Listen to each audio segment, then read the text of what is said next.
Assalamualaikum warahmatullahi wabarakatuh. Halo anak-anakku semua, kelas 11. Hari ini saya akan menjelaskan materi tentang text prosedur atau in English you can read procedure text. Nah, mungkin kalian pernah nggak beli sesuatu, terus di baliknya itu ada direction-nya, ada petunjuk penggunaan sesuatunya. Nah, kayak ini nih, cooking direction, cara masaknya, atau mungkin kalian pernah nonton tuh di YouTube cara membuat nasi goreng. Ada nggak lihat? Nah, saya yakin sering nih nonton kayak gituan. Nah, itu adalah contoh dari procedure text. Nah, sebenarnya procedure text itu apa sih? Procedure text is a user guide or user's guide, also commonly known as a manual. It's a technical communication document intended to give assistance to people using a particular system. It is usually written by technical writer. Jadi teks prosedur itu adalah sebuah pedoman penggunaan sesuatu atau bisa disebut dengan manual ya.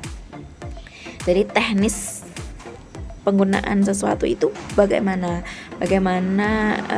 bisa juga disebut sebagai catatan khusus tentang cara atau cara membuat sesuatu atau mungkin cara menggunakan sesuatu. Nah, procedure text ini dibagi menjadi dua. Yang pertama ada tips dan yang kedua adalah instruction. Nah, tips, what is tips? Tips means advice on matters that may be of interest to you, usually offered at no cost. Tips itu artinya adalah saran tentang permasalahan, saran atau nasihat ya. Kalau di sini lebih ke saran deh. Saran tentang sesuatu yang mungkin membuat Anda itu tertarik. Biasanya diberikan tanpa biayanya, ditawarkan tanpa biaya. Mungkin kalian di YouTube kan sering itu nonton bagaimana berbagai cara menggunakan hijab modern. Terus apa itu, mungkin how to use a simple makeup to make your face natural dan sebagainya. Itu kan tips-tips tuh ya. And the second, instruction, what is instruction? Instruction is a statement that describes how to do something, or an order or command. Jadi instruksi itu adalah kalimat yang berisikan ya, atau mendeskripsikan bagaimana untuk melakukan sesuatu. Okay. Now we will discuss about social function, language function, and generic structure. Social function, fungsi sosialnya untuk apa sih sebenarnya procedure text itu? Nah, to accomplish a task through a set of instruction. Jadi untuk melaksanakan tugas atau memenuhi tugas-tugas melalui beberapa instruksi. Misalkan kalian baru beli TV baru tuh. Nah, supaya TV-nya itu bisa nyala dengan baik, apa yang harus dilakukan?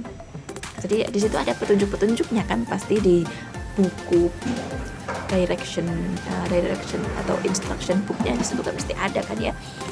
Nah, itu udah fungsinya itu. Kemudian language functionnya, fungsi bahasanya ada dua. Yang pertama adalah untuk manual dan tips.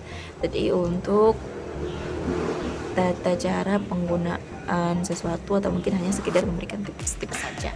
Untuk generic structures-nya dibagi menjadi 3. Yang pertama ada goals, yang kedua ada materials, dan yang terakhir adalah steps. Goals itu apa? Goals itu adalah tujuan.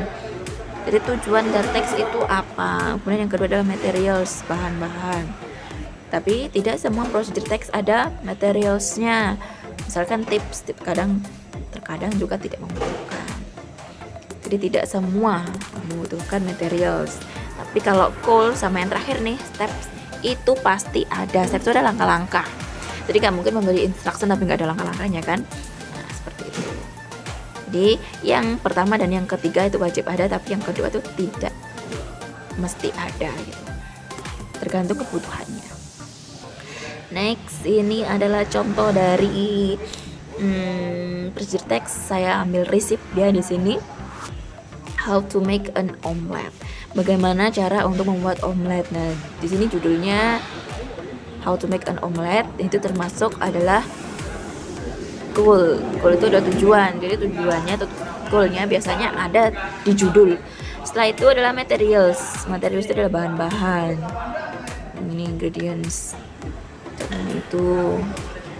Kemudian methods itu ada cara atau stepsnya ya. Nah, untuk yang 1, 2, 3, 4, 5, 6 until last itu namanya adalah numbers to sequence. Jadi bisa berbentuk ordinal or cardinal number. Jadi 1, 2, 3, 4, 5 bisa, atau first, second, third, fourth, etc. Itu bisa.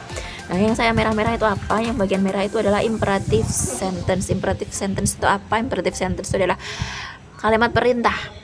Kalimat perintah itu apa? Yaitu kalimat yang berisikan action verb, ya, kata kerja, ya, bentuk pertama dan berupa kata dasar berinfinitif. Jadi bentuk pertama tanpa to, ya. Contoh gently beat. Gently beat maksudnya pukullah dengan lembut. Pukullah, nah, warm, hangatkan. Pour, tuangkan. Use, gunakan, etc. Next, language features. Unsur kebahasaannya yang pertama adalah present tense. Usually menggunakan present tense, ya, simple present. Masih ingatkan rumusnya, subject, infinitive. Kemudian imperative and action verb seperti yang sudah saya jelaskan tadi, menggunakan berinfinitif without to, ya. The verb infinitive without to. Jadi infinitif bentuk pertama tanpa menggunakan to. Jadi bukan to warm tapi warm saja. Terus beat the eggs bukan to beat eggs, kayak gitu ya perbedaannya. Kemudian adjectives to form noun phrases. Adjektif dalam bentuk noun phrases. Jadi frase kata benda. A noun phrases itu apa? A noun phrase is a group of 2 or more words headed by a noun that includes modifiers. Example, white clothes and warm iron.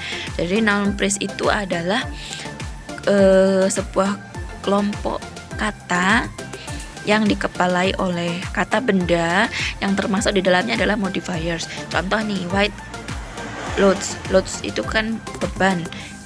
Noun utamanya adalah loads, itu biasanya di belakang sendiri. Modifiersnya itu di depannya. White loads, beban berat, misalkan begitu.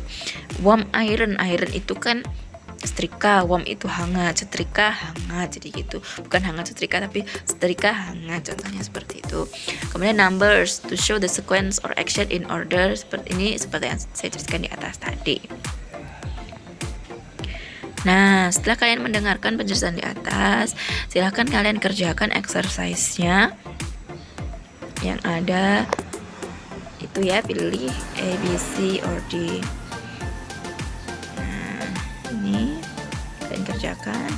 Ini kalau di handphone agak sedikit berantakan, ya, tapi kalau dibuka lewat laptop sepertinya tidak akan ada masalah. Kalau saya tadi buatnya pakai laptop, saya juga akan mengirimkan bentuk asli PowerPoint-nya, jadi supaya kalian bisa lebih lama menyimaknya. Sekarang assignment, tugas kalian itu apa di sini? Tugas kalian yang pertama adalah make a note of the material above. Kalian catat materi yang di atas tadi yang sudah saya jelaskan tadi. Kemudian kerjakan latihan soalnya di buku Anda. Kemudian kalian foto lalu kirimkan Wapri ke saya. Waktu penyelesaian tugasnya 2 hari dari sekarang. Saya tunggu, ya. Terima kasih. Cukup sekian dari saya. Wassalamualaikum warahmatullahi wabarakatuh. Selamat mengerjakan.